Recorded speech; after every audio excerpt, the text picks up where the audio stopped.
एक बार की बात है, एक गांव में एक धनी व्यक्ति रहता था। उसका नाम सेठ धर्मदास था। एक दिन उस सेठ की पत्नी शाम के समय टहलने निकल गई।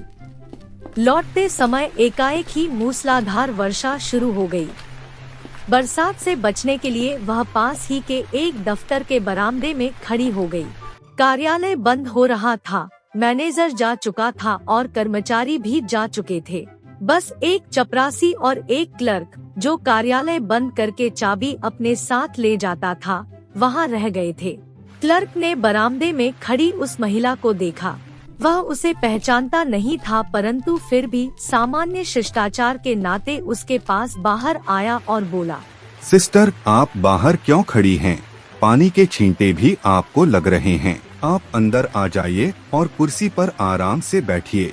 सेठानी उसके सामान्य शिष्टाचार से बहुत प्रभावित व प्रसन्न हुई एवं वह भीतर आकर कुर्सी पर बैठ गई। क्लर्क ने चपरासी से कहा, तुम जाओ, मैं बाद में कार्यालय बंद करके चाबी तुम्हें देता हुआ निकल जाऊंगा। सेठानी ने उस क्लर्क का परिचय पूछा। यह भी जानना चाहा कि वह उसे पहचानता है या नहीं। उसने कहा, तुम्हारी पत्नी और बच्चे घर पर तुम्हारी प्रतीक्षा कर रहे होंगे, देर हो जाएगी।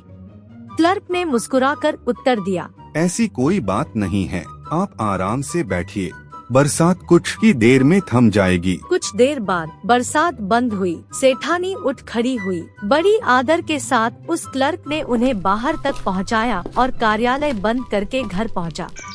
दूसरे दिन कार्यालय के समय फोन की घंटी बजी। मैनेजर ने फोन उठाया तो उधर से आवाज आई, मैं सेठ धर्मदास बोल रहा हूँ। मैनेजर सकपका गया और बोला, जी कहिए। आपके कार्यालय में अमुक नाम का कोई क्लर्क है? जी है, आप मुझे फरमाइए क्या हुआ है? मैं मैनेजर बोल रहा हूँ। नहीं, फला क्लर्क को ही बुलाइए, मुझे उसी से काम है।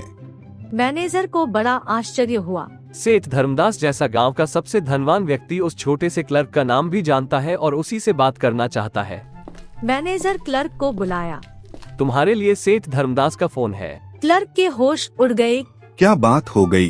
कांपते हाथों से उसने टेलीफोन पकड़ा और अभिवादन किया। श्रीमान, फरमाइए, आपको मुझसे क्या काम है? मैं आपकी क्या सेवा कर सकता हूँ? सेठ बोला, कल तुम्हारा कार्यालय बंद होते समय बरसात में एक महिला तुम्हारे बरामदे में खड़ी थी, उसे पहचानते हो?